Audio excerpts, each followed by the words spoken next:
Kama kawaida watazamaji wa Pelelo TV, tupo msibani na aliyefariki ni msanii wa kike Queen Solange ambaye alifia huko DRC, ni katika mji wa Baraka tarafani Fizi. Na hapa tuko na msanii mwingine ambaye atakwenda kujitambulisha jina lake. Mara inaweza kuwa ni mara ya kwanza kumuona au sio mara ya kwanza, kwa sababu ni msanii ambaye anafanya vizuri kabisa kwenye mitandao ya kijamii. Bro, vipi? Safi. Kwema? Kwema kabisa. Mambo yanasemaje? Tunashukuru Mungu, inshallah anasaidia.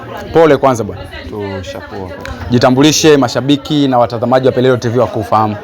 Mimi ndio Kadebe, niko artiste wa Baraka, niko humoriste, chroniqueur, vyote tunafanya. Okay. Na leo umeonekana na wewe kwenye msiba.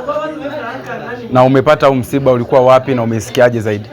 Bon, Queen Solange ni dada yetu, atusema kama ni legende Baraka, dimwe ni mwanamke alikuwa fanya vitu vizuri Baraka, tulimkuta mkar na sisi tulikuwa nyuma yake. Kile tukuta Burundi, ndio maana unaona tuko hapa sasa hivi. Tuliona hakuna kisa kushuka Baraka, tukakutana na artiste wenzetu, bandugu na familia, ndio maana tuko hapa.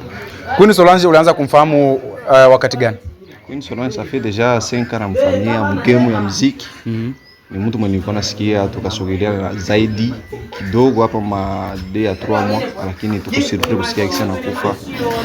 Kifo ilitokea kwa juu ya watu wote. Binafika tuna show. Ni wimbo gani ambao ulienda kuutambua sana kwa Queen Solange ambao labda ukiukumbuka unafaa kumkumbuka zaidi Queen Solange?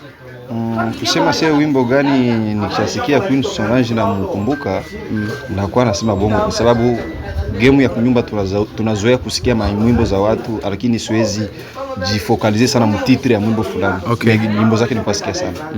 Unaweza kutoa neno gani kwa familia, haswa kwa jamii na marafiki ambao wamekwenda kuachwa na msiba huu, zaidi kwa Queen Solange?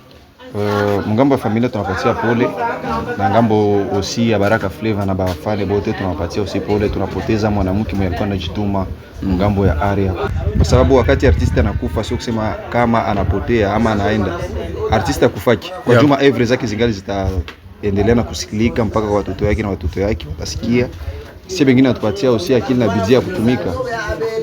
Kifo yake anakufa, sisi tunabakia ibaki na tupasia fundisho fulani. Tuwekisha kuishi na watu, ndio kitu ndio sema tu hiyo.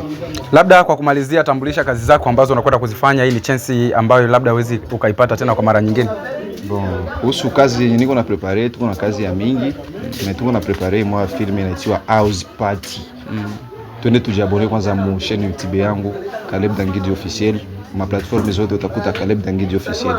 Tunaomba support yenu kwa hali na mali. Niko eti Jai.